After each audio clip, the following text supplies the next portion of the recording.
Prime ಟೈಮ್ಗೆ ಸ್ವಾಗತ. ನಾನು ವಿಶ್ವಶ್ರೀ. ಇಂದಿನ ಸುದ್ದಿಗಳನ್ನ ನೋಡೋಣ. ಅದಕ್ಕೂ ಮುನ್ನ ಹೆಡ್ಲೈನ್ಸ್. ಕಾರಿನ ಮೇಲೆ ಉರುಳಿ ಬಿದ್ದ ಕಂಟೈನರ್ ಲಾರಿ, ಒಂದೇ ಕುಟುಂಬದ 6 ಮಂದಿ ಸ್ಥಳದಲ್ಲೇ ಸಾವು. ವಿಜಯಪುರ ಮೂಲದ ಬೆಂಗಳೂರು ಉದ್ಯಮಿ ಕುಟುಂಬ ದಾರುಣ ಅಂತ್ಯ. ಕೆಎಸ್ಆರ್ಟಿಸಿ ಬಸ್ ಓವರ್ಟೇಕ್ ಮಾಡೋಕೆ ಹೋಗಿ ಲಾರಿಗೆ ಡಿಕ್ಕಿ, 3 ವಿದ್ಯಾರ್ಥಿಗಳು ಸಾವು, ಓರ್ವನ ಸ್ಥಿತಿ ಗಂಭೀರ. ಮಂಡ್ಯದ 209 ರಾಷ್ಟ್ರೀಯ ಹೆದ್ದಾರಿಯಲ್ಲಿ ಅಪಘಾತ.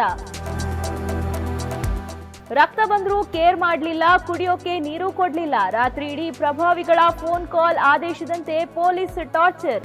ಪೊಲೀಸರ ವಿರುದ್ಧ ನ್ಯಾಯಾಂಗ ತನಿಖೆಗೆ ಸಿಟಿ ರವಿ ಒತ್ತಾಯ. ಸಿಟಿ ರವಿ ವಿರುದ್ಧ ಇಂದು ಕೂಡ ಕಾಂಗ್ರೆಸ್ ಕಾರ್ಯಕರ್ತರ ಪ್ರತಿಭಟನೆ. ಸೂಕ್ತ ತನಿಖೆಗೆ ಹೊರಟ್ಟಿಗೆ ಪತ್ರ ಬರೆದ ಮಹಿಳಾ ಆಯೋಗ. ಬಿಜೆಪಿ ವಿರುದ್ಧ ಕಾಂಗ್ರೆಸ್ ನಾಯಕರ ವಾಗ್ದಾಳಿ. ಸಕ್ಕರೆ ನಾಡಲ್ಲಿ 87ನೇ ಅಖಿಲ ಕನ್ನಡ ಸಾಹಿತ್ಯ ಸಮ್ಮೇಳನ. ದಿನೇ ದಿನೇ ಹೆಚ್ಚಿದ ಸಂಭ್ರಮ. ಹಲವು ಕಾರ್ಯಕ್ರಮಗಳಲ್ಲಿ ಭಾಗಿಯಾದ ಜನಸ್ತೋಮ.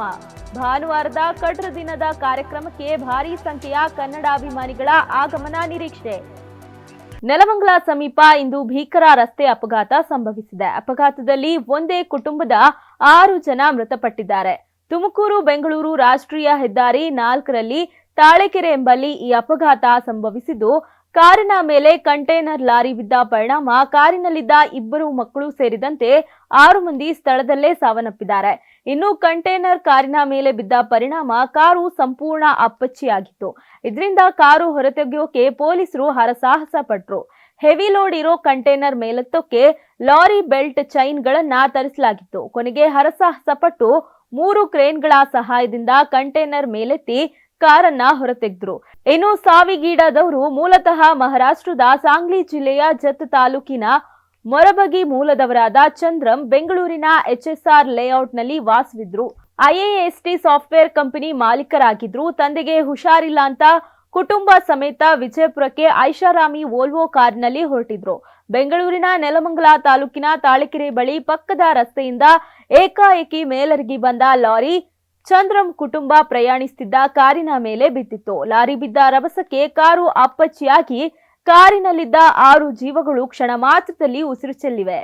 ಇನ್ನು ಸಾವಿಗೀಡಾದವರನ್ನ ಚಂದ್ರ ಯಾಗಪ್ಪಗೋಳ್, ಗೌರಾಬಾಯಿ, ದೀಕ್ಷಾ, ಜಾನ್, ವಿಜಯಲಕ್ಷ್ಮಿ, ಆರ್ಯ ಅಂತ ಗುರುತಿಸಲಾಗಿದೆ. ಇವರು ಕೆಲವು ತಿಂಗಳ ಹಿಂದಷ್ಟೇ ದುಬಾರಿ ವೋಲ್ವೋ ಕಾರನ್ನ ಖರೀದಿಸಿದ್ರು. ಇದೀಗ ಅದೇ ಕಾರಿನಲ್ಲಿ ಸಾವಿಗೀಡಾದ ದುರಂತ ಘಟನೆ ನಡೆದಿದೆ. ಮಂಡ್ಯದ ಬೋಸೇಗೌಡನ ದೊಡ್ಡಿ ಬಳಿ ರಾಷ್ಟ್ರೀಯ ಹೆದ್ದಾರಿ 209ರಲ್ಲಿ ಭೀಕರ ಅಪಘಾತ ಸಂಭವಿಸಿದೆ. ಅಪಘಾತದಿಂದಾಗಿ ಸ್ಥಳದಲ್ಲೇ 3 ವಿದ್ಯಾರ್ಥಿಗಳು ಮೃತಪಟ್ಟಿದ್ದು, ಓರ್ವನಿಗೆ ಗಂಭೀರ ಗಾಯವಾಗಿದೆ.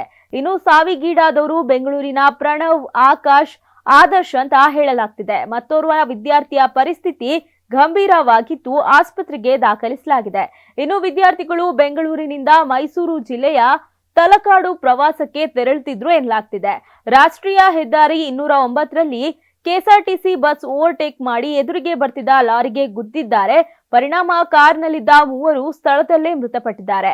ಓರ್ವನಿಗೆ ಗಾಯ ಆಗಿದ್ದು ಸ್ಥಿತಿ ಗಂಭೀರವಾಗಿದೆ. ಮಳವಳ್ಳಿ ಪೊಲೀಸ್ ಠಾಣಾ ವ್ಯಾಪ್ತಿಯಲ್ಲಿ ಈ ಘಟನೆ ನಡೆದಿದೆ. ಬೈಕ್ಗೆ ಲಾರಿ ಡಿಕ್ಕಿಯಾಗಿ 2 ಮಹಿಳೆಯರು ಸಾವನ್ನಪ್ಪಿರುವ ಘಟನೆ ಮಂಡ್ಯದಲ್ಲಿ ನಡೆದಿದೆ. ಓರ್ವ ಯುವತಿಯ ಸ್ಥಿತಿ ಗಂಭೀರವಾಗಿದ್ದು, ಮಹದೇಶ್ವರಪುರ ಬಳಿಯ ಮೈಸೂರು ಜೇವರ್ಗಿ ಹೆದ್ದಾರಿಯಲ್ಲಿ ಘಟನೆ ನಡೆದಿದೆ. ನೀಲನಹಳ್ಳಿಯ 19 ವರ್ಷದ ಸಂಧ್ಯಾ ಮತ್ತು 35 ವರ್ಷದ ಶಿಲ್ಪಾ ಮೃತರಾಗಿದ್ದಾರೆ. ಮತ್ತೊಬ್ಬ ಯುವತಿಯ ಸ್ಥಿತಿ ಗಂಭೀರವಾಗಿದ್ದು, ಆಕೆಯನ್ನು ಶೈಲಜಾ ಅಂತ ಗುರುತಿಸಲಾಗಿದೆ. ಅಂದಹಾಗೆ ಶಿಲ್ಪಾ ಮತ್ತು ಶೈಲಜಾ ತಿರುಪತಿಗೆ ಹೋಗೋಕೆ ಬಸ್ ನಿಲ್ದಾಣಕ್ಕೆ ತೆರಳುತ್ತಿದ್ರು. ಈ ವೇಳೆ ಸಂಧ್ಯಾಳ ಬಳಿಯಲ್ಲಿ ಡ್ರಾಪ್ ಕೇಳಿದ್ದಾರೆ. ಡ್ರಾಪ್ ನೀಡೋಕೆ ಬೈಕ್ ಹತ್ತಿಸಿಕೊಂಡ ಮಹಿಳೆ ಬಸ್ ನಿಲ್ದಾಣಕ್ಕೆ ತೆರಳುವ ಮಾರ್ಗ ಮಧ್ಯದಲ್ಲಿ ಅಪಘಾತ ಸಂಭವಿಸಿದೆ. ಅಪರಿಚಿತ ವಾಹನವೊಂದು ಡಿಕ್ಕಿ ಹೊಡೆದು ಪರಾರಿಯಾಗಿದೆ. ಘಟನೆ ಸಂಬಂಧ ಮೇಲುಕೋಟೆ ಪೊಲೀಸ್ ಠಾಣೆಯಲ್ಲಿ ಇದೀಗ ಪ್ರಕರಣ ದಾಖಲಾಗಿದೆ. ಮಹಿಳಾ ಮತ್ತು ಮಕ್ಕಳ ಕಲ್ಯಾಣ ಇಲಾಖೆ ಸಚಿವೆ ಲಕ್ಷ್ಮೀ ಹೆಬ್ಬಾಳ್ಕರ್ ವಿರುದ್ಧ ಅಶ್ಲೀಲ ಪದ ಬಳಕೆ ಆರೋಪದ ಮೇಲೆ ವಿಧಾನ ಪರಿಷತ್ ಸದಸ್ಯ ಸಿಟಿ ರವಿ ಅವರನ್ನ ಬಂಧನವಾಗಿ ಕೋರ್ಟ್ ಆದೇಶದಂತೆ ಬಿಡುಗಡೆ ಕೂಟ ಆಗಿದೆ. ಪ್ರಕರಣ ಸಂಬಂಧ ಅಂದು ನಡೆದ ಘಟನೆಯೇನು, ಪೊಲೀಸರು ಗುರುವಾರ ಸಂಜೆ ತಮ್ಮನ್ನ ಬಂಧಿಸಿ ನಿನ್ನೆ ಬೆಳಗಿನ ಜಾವದವರೆಗೆ ಏನೇನು ಮಾಡಿದ್ರು ಅನ್ನೋದರ ಸಂಪೂರ್ಣ ಮಾಹಿತಿಯನ್ನ ಸ್ವತಃ ಸುದ್ದಿಗೋಷ್ಠಿಯನ್ನ ನಡೆಸಿ ಸಿಟಿ ರವಿ ಅವರು ಎಳೆ ಎಳೆಯಾಗಿ ಬಿಚ್ಚಿಟ್ಟಿದ್ದಾರೆ. ಗುರುವಾರ ಸಂಜೆ ಬೆಳಗಾವಿ ಸುವರ್ಣಸೌಧದಲ್ಲಿ ಚಳಿಗಾಲದ ಅಧಿವೇಶನ ಮುಗಿದ ಮೇಲೆ ಅಂಬೇಡ್ಕರ್ ವಿಚಾರವಾಗಿ ಪ್ರತಿಭಟನೆ ನಡೆಯುತ್ತಿದ್ದ ವೇಳೆ ಪೊಲೀಸರು ಬಂದು ನನ್ನನ್ನ ಪ್ರತ್ಯೇಕವಾಗಿ ಬಂಧಿಸಿದ್ರು. ಬಂಧನ ಬಳಿಕ ಖಾನ್ಪುರ ಠಾಣೆಗೆ ಕರೆದೊಯ್ದ್ರು. ಅಲ್ಲಿಂದ ಪೊಲೀಸರು ರಾತ್ರಿವಿಡೀ ಸವದತ್ತಿ, ರಾಮದುರ್ಗ, ನಂದನಗಡ, ಕಿತ್ತೂರು ಸೇರಿದಂತೆ ಸುಮಾರು 420 ಕಿಲೋಮೀಟರ್ ಬಾಗಲಕೋಟೆ, ಧಾರವಾಡ, ಬೆಳಗಾವಿ ಜಿಲ್ಲೆಗಳಲ್ಲಿ ಸುತ್ತಾಡಿಸಿದ್ದಾರೆ. ರಾತ್ರಿಯಿಡೀ ನನ್ನನ್ನ ಕಾರಿನಲ್ಲಿ ಕೂರಿಸಿಕೊಂಡು ಸುತ್ತಾಡುವಾಗ ಪೊಲೀಸರಿಗೆ ಕರೆಗಳು ಬರ್ತಿದ್ದು ಆದೇಶಗಳನ್ನ ನೀಡಲಾಗ್ತಿತ್ತು. ಪೊಲೀಸರಿಗೆ ನಾನು ಪದೇ ಪದೇ ಎಲ್ಲಿಗೆ ಕರ್ಕೊಂಡು ಹೋಗ್ತಿದ್ದಾರಾ ಅಂತ ಕೇಳಿದ್ರೆ ಸರಿಯಾಗಿ ಉತ್ತರ ಕೊಡ್ತಿರ್ಲಿಲ್ಲ. ಏನೋ ಪಿಸು ಪಿಸು ಮಾತನಾಡ್ತಿದ್ರು. ನನ್ನ ತಲೆಗೆ ಪೆಟ್ಟಾಗಿದ್ರಿಂದ ತಲೆ ಸುತ್ತು ಬಂದಂತೆ, ವಾಂತಿ ಬಂದಂತೆ ಆಗ್ತಿತ್ತು. ಪೊಲೀಸರಿಗೆ ಆಗಾಗ ಕರೆಗಳು ಬರ್ತಿತ್ತು. ಯಾರೋ ಮೇಲಿನ ಅಧಿಕಾರಿಗಳು ಅಥವಾ ಪ್ರಭಾವಿ ವ್ಯಕ್ತಿಗಳು ಕರೆ ಮಾಡಿ ಆದೇಶ ಮಾಡ್ತಿದ್ರು. ನನಗೆ ಕೇಳಿಸಬಾರ್ದು ಅಂತ ದೂರ ಹೋಗಿ ಮಾತನಾಡ್ತಿದ್ರು ಅಂತ ಸಿಟಿ ರವಿ ಆರೋಪ ಮಾಡಿದ್ದಾರೆ. ಇನ್ನು ನನ್ನ ಕೊಲೆಗೆ ಸಂಚು ರೂಪಿಸಿದ್ದಾರೆ. ರಾತ್ರಿ ಹೊತ್ತಿನಲ್ಲೇ ಪೊಲೀಸರು ನನಗೆ ಮಾಹಿತಿ ನೀಡದೆ ಸುತ್ತಾಡಿಸಿದ್ದಾರೆ. ಕೇಳಿದ್ರೆ ಸರಿಯಾಗಿ ಉತ್ತರ ಕೊಡ್ತಿರ್ಲಿಲ್ಲ. ಮನೆಯಿಂದ ನನ್ನ ಪತ್ನಿ ಫೋನ್ ಮಾಡಿದ್ರೆ ನಾನು ಲೈವ್ ಲೊಕೇಶನ್ ಹಾಕಿದ್ದೆ. ನಂತರ ಸ್ವಲ್ಪ ದೂರ ಹೋದ್ಮೇಲೆ ಮೊಬೈಲ್ ಸಂಪರ್ಕ ಕಡಿತಗೊಂಡಿತ್ತು. ನಮ್ಮ ವಾಹನ ಹಿಂದೆ ನನ್ನ PA ಸಿಬ್ಬಂದಿಯ ವಾಹನವನ್ನ ಸ್ವಲ್ಪ ದೂರ ಹೋದ ಮೇಲೆ ಬ್ಯಾರಿಕೇಡ್ ಹಾಕಿ ತಡೆದ್ರು. ಅಂದ್ರೆ ನನ್ನ ಕೊಲೆಗೆ ಸಂಚು ರೂಪಿಸಿದ್ದಾರೆ ಎಂಬ ಸಂದೇಹ ಬರ್ತಿದೆ ಎಂದ್ರು. ಇದಕ್ಕೂ ಮೊನ್ನೆ ಗುರುವಾರ ಮಧ್ಯಾಹ್ನ ಸದನದಲ್ಲಿ ಸಭಾಪತಿಯವರು ಸದನವನ್ನ ಅನಿರ್ದಿಷ್ಟಾವಧಿಗೆ ಮುಂದೂಡಿ ರಾಷ್ಟ್ರಗೀತೆಯನ್ನ ಹಾಡಿ ಎಲ್ಲರೂ ಹೊರಬಂದಾಗ ಉಪಮುಖ್ಯಮಂತ್ರಿ DK ಶಿವಕುಮಾರ್, ಸಚಿವೆ ಲಕ್ಷ್ಮೀ ಹೆಬ್ಬಾಳ್ಕರ್, ನಜೀರ್ ಅಹಮದ್ ಮತ್ತು ಚನ್ನರಾಜ ಹಟ್ಟಿಹೊಳಿ ಮೊದಲಾದವರು ನನ್ನ ಮೇಲೆ ಮಾತಿನ ಪ್ರಹಾರ ನಡೆಸಿ ನಿನ್ನ ಕಥೆಯನ್ನ ಮುಗಿಸ್ಬಿಡ್ತೀವಿ ಅಂತ ಏರಿ ಬಂದ್ರು. ನಾನು ಮಾರ್ಷಲ್ಗಳ ರಕ್ಷಣೆಯಲ್ಲಿ ಸಭಾಪತಿಗಳ ಕೊಠಡಿಗೆ ಹೋದೆ ಅಂದ್ರು. ಅಲ್ಲದೆ ನಾನು ವಿದ್ಯಾರ್ಥಿ ದೆಸೆಯಿಂದಲೇ ಸಾರ್ವಜನಿಕ ಜೀವನಕ್ಕೆ ಬಂದವನು. ಅಧಿಕಾರ ರಾಜಕಾರಣಕ್ಕೆ ಬಂದು 20 ವರ್ಷ ಆಗಿದೆ. ಅಧಿಕಾರದ ದುರ್ಬಳಕೆ ಹೇಗೆ ಮಾಡಬೇಕೆಂದು ಕಾಂಗ್ರೆಸ್ನವರಿಂದ ಕಲಿಯಬೇಕು. ಈ ಘಟನೆಯ ಸತ್ಯಾನುಸತ್ಯತೆ ಹೊರಬರಬೇಕಿದೆ.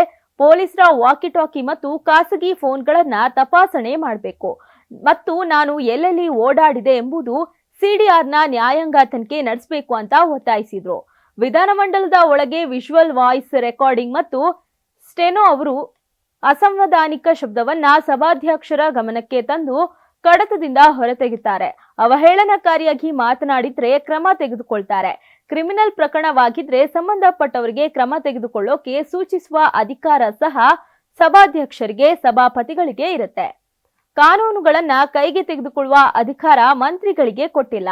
ಸದನದಲ್ಲಿ ದಾಖಲಾಗಿರುವ ಆಡಿಯೋ ವಿಡಿಯೋ ಪರಿಶೀಲಿಸಿ ನನ್ನ ತಪ್ಪಿದ್ರೆ ನನಗೆ ಶಿಕ್ಷೆ ಆಗ್ಲಿ, ಅವರದ್ದು ತಪ್ಪಿದ್ರೆ ಅವರಿಗೆ ಶಿಕ್ಷೆ ಆಗ್ಲಿ ಅಂತ ಸಿಟಿ ರವಿ ಒತ್ತಾಯಿಸಿದ್ರು. ಮಹಿಳೆಯರಿಗೆ ಅಪಮಾನ, ಹೀನ ಮಾತುಗಳೇ ನಮ್ಮ ಬಿಜೆಪಿಯ ಸಂಸ್ಕೃತಿ ಅಂತ ಬಿಜೆಪಿ ಒಪ್ಪಿಕೊಳ್ಳಲಿ, ನಾವು ತಕರಾರು ಮಾಡೋದಿಲ್ಲ ಅಂತ DCM DK ಶಿವಕುಮಾರ್ ಹೇಳಿದ್ದಾರೆ. ಸದಾಶಿವನಗರ ನಿವಾಸದ ಬಳಿ ಮಾಧ್ಯಮಗಳ ಜೊತೆ ಮಾತನಾಡಿ ಸಿಟಿ ರವಿ ಕೇವಲ ಲಕ್ಷ್ಮೀ ಹೆಬ್ಬಾಳ್ಕರ್ ಅವರ ಬಗ್ಗೆ ಮಾತ್ರ ಮಾತನಾಡಿಲ್ಲ, ಸಿದ್ದರಾಮಯ್ಯ ಅವರ ಬಗ್ಗೆಯೂ ಹೀನ ಮಾತುಗಳನ್ನ ಆಡಿದ್ದಾರೆ. ಸದನದಲ್ಲಿ ನಿತ್ಯ ಸುಮಂಗಲಿ ಅಂತ ಪದ ಬಳಕೆ ಮಾಡಿದ್ದಾರೆ. ರವಿ ಅವರ ಮಾತುಗಳು ಸರಿಯೋ ತಪ್ಪೋ ಅಂತ ಬಿಜೆಪಿ ನಾಯಕರು ಆತ್ಮಾವಲೋಕನ ಮಾಡಿಕೊಳ್ಳಿ ಅಂತ ತಿಳಿಸಿದ್ರು. ಇನ್ನು ಚಿಕ್ಕಮಗಳೂರು ಜನ ಅಂದ್ರೆ ಸುಸಂಸ್ಕೃತ ಜನ, ಅಂತಹವರ ನಡುವಿನಿಂದ ಇಂತಹ ವ್ಯಕ್ತಿ ಬಂದಿರುವುದು ದೂರ ಅಂತ ಅಂದ್ರು. ನಮ್ಮ ಪಕ್ಷದ ಯಾವುದೇ ನಾಯಕರು ಈ ರೀತಿ ಮಾತನಾಡಿದ್ರೆ ನಾನು ಖಂಡಿಸ್ತಿದ್ದೆ. ಆದ್ರೆ ಬಿಜೆಪಿ ನಾಯಕರು ತಮ್ಮ ಪಕ್ಷದ ನಾಯಕರ ರಕ್ಷಣೆಗೆ ನಿಂತಿದ್ದಾರೆ. ಮುನಿರತ್ನ ಪ್ರಕರಣ ಇದೇ ಆರ್ ಅಶೋಕ್ ಏನು ಹೇಳಿದ್ರು? FSL ವರದಿಯಲ್ಲಿ ಸತ್ಯಾಂಶ ಬಂದ ನಂತರ ಪಕ್ಷದಿಂದ ಹೊರಹಾಕುವುದಾಗಿ ಹೇಳಿದ್ರು. ಈ ಪ್ರಕರಣದಲ್ಲಿ ಅವರು ಒಂದು ಭಾಗವಾಗಿದ್ರು. ಆತನನ್ನ ಸಮರ್ಥಿಸಿಕೊಳ್ತಿದ್ದಾರೆ. ಇದೇ ಅವರ ನಾಯಕತ್ವ, ಅವರ ಮುತ್ತು ರತ್ನಗಳನ್ನ ಅವರೇ ಇಟ್ಟುಕೊಳ್ಳಿ ಅಂತ ಕಿಡಿಕಾರಿದ್ರು. ಸಿಟಿ ರವಿ ಅವರನ್ನ ರಾತ್ರಿ ಇಡೀ ಪೊಲೀಸರು ಸುತ್ತಾಡಿಸಿದ್ರು ಅಂತ ನಮ್ಮ ವಿರುದ್ಧ ಬೊಟ್ಟು ಮಾಡಿ ತೋರಿಸ್ತಿದ್ದಾರೆ ಅಂತೂ ಕೇಳಿದಾಗ, ಈ ವಿಚಾರದಲ್ಲಿ ನೀವುಂಟು ಪೊಲೀಸ್ ಉಂಟು. ಅವರ ಮನೆಯಲ್ಲಿ ಏನಾದ್ರೂ ನಾನೇ ಕಾರಣ, ಅವರ ಪಕ್ಷದಲ್ಲಿ ಏನೇ ಆದ್ರೂ ನಾನೇ ಕಾರಣ, ಹೊರಗಡೆ ಏನಾದ್ರೂ ನಾನೇ ಕಾರಣ. ನನ್ನ ಸ್ಮರಿಸದಿದ್ರೆ ಅವರಿಗೆ ನಿದ್ದೆ ಬರೋದಿಲ್ಲ ಅಂತ ತಿಳಿಸಿದ್ರು. ಇನ್ನು ನಿಂದನಾತ್ಮಕ ಮಾತು ಆಡಿಯಾಗಿದೆ. ಈಗ ಸರ್ಕಾರ ಹೇಗೆ ನ್ಯಾಯ ಕೊಡಿಸ್ಲಿ ಅಂತ ಕೇಳಿದಾಗ ಆತ್ಮಸಾಕ್ಷಿಯೇ ನ್ಯಾಯ ನೀಡುತ್ತೆ ಅಂತ ತಿಳಿಸಿದ್ರು. ಇದಕ್ಕೆಲ್ಲ ಕೊನೆಯಾಡ್ತೇವೆ ಎಂಬ ಸಿಟಿ ರವಿ ಹೇಳಿಕೆ ಬಗ್ಗೆ ಇಂತಹ ಲೆಕ್ಕ ಚುಕ್ತಾಗಳನ್ನ ಬಹಳ ನೋಡಿದ್ದೇವೆ. ಬಹಳ ಸಂತೋಷ. ಅವರೊಬ್ಬರೇ ಲೆಕ್ಕ ಚುಕ್ತಾ ಮಾಡ್ತಾರೆ, ಎಲ್ಲರೂ ಅವರವರ ಸಾಮರ್ಥ್ಯಕ್ಕೆ ತಕ್ಕಂತೆ ಲೆಕ್ಕ ಚುಕ್ತಾ ಮಾಡ್ತಾರೆ ಅಂತ ತಿರುಗೇಟು ನೀಡಿದ್ರು. ಇನ್ನು ಮಾನಹಾನಿಕಾರಕ ಪದ ಬಳಕೆ ವಿಚಾರ ಚರ್ಚೆಗೆ ಬರೋಕೆ ಬಿಜೆಪಿಯವರು ತಮ್ಮ ಹೇಳಿಕೆ ಮುಚ್ಚಿಕೊಳ್ಳಲು ಪೊಲೀಸರ ಮೇಲೆ ಆರೋಪ ಮಾಡ್ತಿದ್ದಾರೆ. ಇವರ ಆಡಳಿತದಲ್ಲಿ ಪೊಲೀಸರನ್ನ ಹೇಗೆ ಬಳಸ್ಕೊಂಡಿದ್ರು ಅಂತ ಮಾರ್ಮಿಕವಾಗಿ DCM ಹೇಳಿದ್ರು. ಸಿಟಿ ರವಿ ಅವರನ್ನ ಬಂಧನಕ್ಕೊಳಪಡಿಸಿದ್ರಿಂದ ಮತ್ತಷ್ಟು ದೊಡ್ಡ ಸಮಸ್ಯೆ ಆಗ್ತಿತ್ತು ಅಂತ ಗೃಹ ಸಚಿವ ಡಾಕ್ಟರ್ ಜಿ ಪರಮೇಶ್ವರ್ ಹೇಳಿದ್ದಾರೆ. ಸುದ್ದಿಗಾರರೊಂದಿಗೆ ಮಾತನಾಡಿರೋ ಪರಮೇಶ್ವರ್, ಪ್ರಕರಣ ಕೋರ್ಟ್ನಲ್ಲಿರೋದ್ರಿಂದ ಯಾವ ವಿಚಾರಗಳನ್ನ ಅದರ ಬಗ್ಗೆ ಚರ್ಚೆ ಮಾಡೋದು ಸರಿಯಲ್ಲ, ಯಾವುದೇ ಪ್ರಶ್ನೆಗೂ ಉತ್ತರಿಸುವುದಿಲ್ಲ, ಪ್ರಕರಣದಲ್ಲಿ ಪೊಲೀಸರು ಸರಿಯಾಗಿ ನಡ್ಕೊಂಡಿದ್ದಾರೆ ಎಂಬ ವಾದ ಇರುತ್ತೆ. ಪ್ರಕರಣ ಕೋರ್ಟಲ್ಲಿರೋದ್ರಿಂದ ಯಾವುದು ಸರಿ ಯಾವುದು ತಪ್ಪು ಎಂಬುದನ್ನ ಅವರೇ ತೀರ್ಮಾನ ಮಾಡ್ತಾರೆ ಅಂತ ಅಂದ್ರು. ಇನ್ನು ಬೇರೆ ಬೇರೆ ರೀತಿಯಲ್ಲಿ ಮಾಹಿತಿ ಕೇಳೋ ಸಂದರ್ಭದಲ್ಲಿ ಇವರನ್ನ ಕೇಳದೆ ಜಡ್ಜ್ಮೆಂಟ್ ಆಗಿದೆ ಅಂತ ಹೇಳಲಾಗ್ತಿದೆ. ಹೀಗೆ ಅದರ ಬಗ್ಗೆ ಟೀಕೆ ಮಾಡೋಕೆ ಆಗಲ್ಲ. ಸಭಾಪತಿಗಳು ದಾಖಲೆಗಳಿಲ್ಲ ಅಂತ ಹೇಳಿರೋದು ನನಗೆ ಗೊತ್ತಿಲ್ಲ. ಕೆಲವರು ಸದನ ಮುಗಿದ ಬಳಿಕ ಘಟನೆ ನಡೀತು ಅಂತ ಹೇಳ್ತಿದ್ದಾರೆ. ಆದ್ರಿಂದ ಸಭಾಪತಿಗಳಿಗೆ ಇದರಲ್ಲಿ ಏನು ಹೇಳೋದಕ್ಕೆ ಆಗಲ್ಲ ಅಂತ ಕೆಲವರು ವಿಶ್ಲೇಷಣೆ ಮಾಡ್ತಾರೆ. ಇನ್ನು ಕೆಲವರು ಸದನ ನಡೀತಾ ಇತ್ತು ಅಂತ ವಿಶ್ಲೇಷಣೆ ಮಾಡಿದ್ದಾರೆ. ಅದನ್ನೆಲ್ಲ ಈಗ ನಾನು ಮಾತನಾಡೋಕೆ ಹೋಗಲ್ಲ ಅಂದ್ರು. ವಿಧಾನ ಪರಿಷತ್ ಅಧಿವೇಶನ ಸಂದರ್ಭದಲ್ಲಿ ಸಚಿವೆ ಲಕ್ಷ್ಮೀ ಹೆಬ್ಬಾಳ್ಕರ್ ವಿರುದ್ಧ ಸಿಟಿ ರವಿ ಅವಾಚ್ಯ ಪದ ಬಳಕೆ ಮಾಡಿರೋ ಆರೋಪ ದಿನಕ್ಕೊಂದು ತಿರುವು ಪಡೀತಾ ಇದೆ. ಇದೀಗ ಈ ಆರೋಪದ ಹಿನ್ನೆಲೆಯಲ್ಲಿ ಬಿಜೆಪಿ ಎಂಎಲ್ಸಿ ವಿರುದ್ಧ ಉನ್ನತ ಮಟ್ಟದ ತನಿಖೆ ನಡೆಸಬೇಕೆಂತ ರಾಜ್ಯ ಮಹಿಳಾ ಆಯೋಗ ಆಗ್ರಹಿಸಿದೆ. ಈ ಕುರಿತು ವಿಧಾನ ಪರಿಷತ್ ಸಭಾಪತಿ ಬಸವರಾಜ ಹೊರಟ್ಟಿ ಅವರಿಗೆ ಪತ್ರ ಬರೆದಿರುವ ರಾಜ್ಯ ಮಹಿಳಾ ಆಯೋಗದ ಅಧ್ಯಕ್ಷೆ ಡಾಕ್ಟರ್ ನಾಗಲಕ್ಷ್ಮಿ ಚೌಧರಿ ಪ್ರಕರಣವನ್ನ ಗಂಭೀರವಾಗಿ ಪರಿಗಣಿಸಿ ಕ್ರಮ ಕೈಗೊಳ್ಳಬೇಕು ಅಂತ ಮನವಿ ಮಾಡಿದ್ರು. ಇನ್ನು ಸಚಿವೆ ಲಕ್ಷ್ಮೀ ಹೆಬ್ಬಾಳ್ಕರ್ ವಿರುದ್ಧ ವಿಧಾನ ಪರಿಷತ್ ಸದಸ್ಯ ಸಿಟಿ ರವಿ ಅಸಭ್ಯ ಮತ್ತು ಅಸಂವಿಧಾನಿಕ ಪದ ಬಳಕೆ ಮಾಡಿ ಅವಹೇಳನ ಮಾಡಿರುವುದು ವರದಿಯಾಗಿದೆ. ಹೆಣ್ಣು ಮಕ್ಕಳ ಬಗ್ಗೆ ಅಪಾರ ಕಾಳಜಿ ಗೌರವ ಹೊಂದಿರಬೇಕಾದ ಜವಾಬ್ದಾರಿ ಸ್ಥಾನದಲ್ಲಿ ಇರೋ ವ್ಯಕ್ತಿಯೇ ಸದನದಲ್ಲಿ ಮಹಿಳಾ ಮಂತ್ರಿಯೊಬ್ಬರನ್ನ ಅತಿ ಕೀಳು ಮಟ್ಟದಲ್ಲಿ ಅಸಂವಿಧಾನಿಕ ಪದ ಬಳಕೆ ಮಾಡಿದ್ದಾರೆ. ಅದು ನಾಡಿನ ಇಡೀ ಹೆಣ್ಣು ಕುಲಕ್ಕೆ ಹಾಗೂ ಅವರ ಭಾವನೆಗಳಿಗೆ ಮಾಡಿದ ಅಪಮಾನ. ಈ ನಿಟ್ಟಿನಲ್ಲಿ ಈ ಪ್ರಕರಣವನ್ನ ಗಂಭೀರವಾಗಿ ಪರಿಗಣಿಸಿ ಹೆಚ್ಚಿನ ತನಿಖೆಯನ್ನ ನಡೆಸಬೇಕು ಅಂತ ಮನವಿ ಪತ್ರದಲ್ಲಿ ಉಲ್ಲೇಖ ಮಾಡಲಾಗಿದೆ. ಡಾಕ್ಟರ್ ಬಿಆರ್ ಅಂಬೇಡ್ಕರ್ ಬಗ್ಗೆ ವಿವಾದಾತ್ಮಕ ಹೇಳಿಕೆ ನೀಡಿದ ಕೇಂದ್ರ ಗೃಹ ಸಚಿವ ಅಮಿತ್ ಶಾ ವಿರುದ್ಧ ತೀವ್ರ ವಾಗ್ದಾಳಿ ನಡೆಸಿರೋ ಸಚಿವ ಪ್ರಿಯಾಂಕ್ ಖರ್ಗೆ ಅವರಿಗೆ ಹುಚ್ಚು ನಾಯಿ ಕಚ್ಚಿದೆ ಅಂತ ಕಿಡಿಕಾರಿದ್ರು. ಇಂದು ಕಲಬುರಗಿಯಲ್ಲಿ ಸುದ್ದಿಗಾರರೊಂದಿಗೆ ಮಾತನಾಡಿ, ದೇವರ ಹೆಸರು 1000 ಬಾರಿ ಜಪಿಸಿದ್ರೆ 7 ಜನ್ಮದಲ್ಲಿಯೂ ಸ್ವರ್ಗ ಪ್ರಾಪ್ತಿಯಾಗುತ್ತೋ ಇಲ್ವೋ ಗೊತ್ತಿಲ್ಲ. ಆದ್ರೆ ಅಂಬೇಡ್ಕರ್ ಅವರ ಹೆಸರು ಹೇಳಿದ್ರೆ ಈ ಜನ್ಮದಲ್ಲಿಯೇ ಸ್ವಾಭಿಮಾನದ ಬದುಕು ಸಿಗುತ್ತೆ ಅಂತ ವಾಗ್ದಾಳಿಯನ್ನ ನಡೆಸಿದ್ರು. ಇನ್ನು ಏನೇ ಸಮಸ್ಯೆ ಅಂದ್ರೆ ಅವರ ಆಲೋಚನೆಯಲ್ಲಿ ಅಂಬೇಡ್ಕರ್ ಇಲ್ಲ, ಸಾಮಾಜಿಕ ಸಮಾನತೆ ಇಲ್ಲ. ಅಂಬೇಡ್ಕರ್ ಮತ್ತು ಬಸವ ತತ್ವಗಳು ಹೆಚ್ಚಾದಷ್ಟು RSS ಸಿದ್ಧಾಂತಗಳು ಕಡಿಮೆ ಆಗುತ್ತೆ. ಹೀಗಂತ ಕೇಂದ್ರ ಗೃಹ ಸಚಿವ ಅಮಿತ್ ಶಾ ಅವರನ್ನ ಪ್ರಿಯಾಂಕ್ ಖರ್ಗೆ ತರಾಟೆಗೆ ತಗೊಂಡ್ರು. ಇದೇ ವೇಳೆ ಸಿಟಿ ರವಿ ಅವರನ್ನ ಹೈಕೋರ್ಟ್ ಬಿಡುಗಡೆಗೊಳಿಸಿರುವ ಬಗ್ಗೆ ಬಿಜೆಪಿಯವರು ಸತ್ಯಕ್ಕೆ ಜಯ, ಕಾಂಗ್ರೆಸ್ಗೆ ಮುಖಭಂಗ ಅಂತ ಹೇಳ್ತಿರೋ ಬಗ್ಗೆ ಪ್ರತಿಕ್ರಿಯಿಸಿ, FSL ವರದಿ ಬರಲಿ ಆಮೇಲೆ ನೋಡೋಣ, ಕಾನೂನು ಕೇವಲ ಬಿಜೆಪಿಯವರಿಗೆ ಮಾತ್ರ ಗೊತ್ತಿಲ್ಲ, ನಮಗೂ ಗೊತ್ತಿದೆ ಅಂತ ತಿರುಗೇಟು ನೀಡಿದ್ರು. ಮಂಡ್ಯ ಅಂದ್ರೆ ಸಕ್ಕರೆಯ ನಾಡು, ಅತಿಥಿಗಳಿಗೆ ಅಕ್ಕರೆಯ ಬೀಡು. 30 ವರ್ಷಗಳ ಬಳಿಕ ಮಂಡ್ಯದಲ್ಲಿ 87ನೇ ಅಖಿಲ ಭಾರತ ಕನ್ನಡ ಸಾಹಿತ್ಯ ಸಮ್ಮೇಳನ ನಡೀತಿದೆ. ಆ ಮೂಲಕ ಕನ್ನಡದ ಕಂಪು ಸೂಸೋಕೆ ನಗರ ಸಜ್ಜಾಗಿದೆ. ಹೀಗಾಗಿ ತಳಿರು ತೋರಣ ದೀಪಾಲಂಕಾರಗಳಿಂದ ಇಡೀ ನಗರವೇ ಮದುವಣ ಗಿತ್ತಿಯಂತೆ ಸಿಂಗಾರಗೊಂಡಿದೆ. ಹೌದು, ವಿಶಾಲವಾಗಿ ಚಾಚಿಕೊಂಡಿರುವ ಹೆದ್ದಾರಿ ಇಕ್ಕೆಲದಲ್ಲಿ ಸಾಹಿತಿ ಕವಿಗಳ ಘೋಷವಾಕ್ಯಗಳು, ಕನ್ನಡ ಬಾವುಟ, ಕಬ್ಬಿನ ಜಲ್ಲೆ ಬಾಳೆ, ಕಂದು ಮಾವಿನ ಸೊಪ್ಪಿನಿಂದ ನಿರ್ಮಿಸಿದ ಹಸಿರು ತೋರಣಗಳು ಮಂಡ್ಯ ನಗರಕ್ಕೆ ನಾಡಿನ ವಿವಿಧ ಭಾಗಗಳಿಂದ ಆಗಮಿಸುತ್ತಿರೋ ಸಾಹಿತ್ಯ ಆಸಕ್ತರು ಸ್ವಾಗತಿಸುತ್ತಿವೆ. ಅಲ್ಲದೆ ಮನೆ ಮನೆಗೆ ಕನ್ನಡ ಬಾವುಟಗಳನ್ನ ಹಾಕಲಾಗಿದ್ದು ನುಡಿ ಜಾತ್ರೆಗೆ ಮಂಡ್ಯ ನಗರ ಹಬ್ಬದ ರೀತಿ ಸಜ್ಜಾಗಿದೆ. ನಗರದ 25,000ಕ್ಕೂ ಹೆಚ್ಚು ಮನೆಗಳ ಮೇಲೆ ಕನ್ನಡ ಬಾವುಟ ರಾರಾಜಿಸುತ್ತಿದೆ. ಇನ್ನು ದಸರಾದ ವಿಶೇಷ ದೀಪಾಲಂಕಾರದ ಮಾದರಿಯಲ್ಲಿ ಚೆಸ್ಕಾಂ ವತಿಯಿಂದ ನಗರದ ರಸ್ತೆಗಳಲ್ಲಿ ವಿದ್ಯುತ್ ದೀಪಾಲಂಕಾರ ಮಾಡಲಾಗಿದೆ. ಸಮ್ಮೇಳನ ನಡೆಯುವ 3 ದಿನವೂ ದೀಪಾಲಂಕಾರ ಇರಲಿದೆ.